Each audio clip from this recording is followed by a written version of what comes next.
Okay, so let's continue with the next topic. So for parallel RL, RC and RLC circuits. So the concept remains same.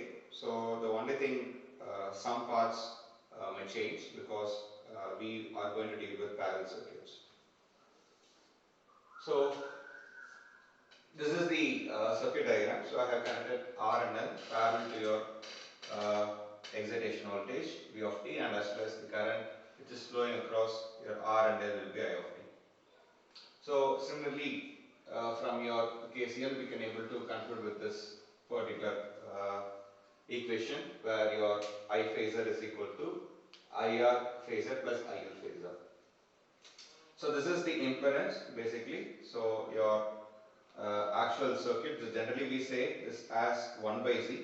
So on the whole, I will address about this thing later. So we know, so this is the thing. So I phasor can be given as the V phasor divided by Z. So here we can say your currents only will change whenever it is flowing, since this is the node where your current gets splitted up, right? So here it will flow as IR and here it will be IL. So these currents are actually not similar, they actually differ. But the voltage V phasor remains same for the entire circuit. So hence we can take V phasor, which is actually common, since it is flowing, it is flowing, it is delivering the same voltage for all the circuits, hence I can take that as common. And here you can able to see IL is equal to V phasor by J into XL. Since J, we cannot keep it in the denominator side, I am just multiplying and dividing this particular thing by J on numerator and as well as in denominator. So after that we can able to see that it is just changed only the sign over here. So with the help of this we could able to arrive at this particular equation by taking V phasor as common.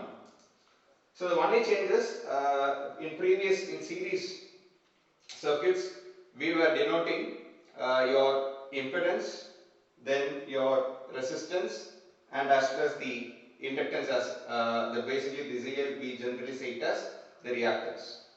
So here, since we are taking the inverse of those, the terminology will also differ. So the inverse of your impedance is called as admittance, the inverse of your resistance is called as conductance, and similarly the inverse of your reactance is called as susceptance. And as well as it carries its own symbols. So admittance is denoted by this, like capital Y, and conductance is denoted by G, and as well as the susceptance is denoted by B. So hence the equation is actually looks like this. So Y is equal to G minus J into B. Okay, whenever we draw phasor diagram for this relationship, okay, so as I said, the current only differs in this particular circuit where voltage remains constant. So hence I can say my reference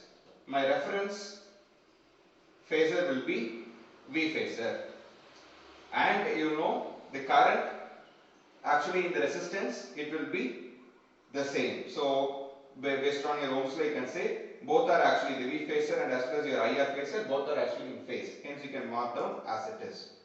And whenever you look at the symbol, it is just giving the negative sign, so hence it will be climbing down. So your IL phasor will be basically, it will be climbing down. So hence you can say it is 90 degrees out of phase.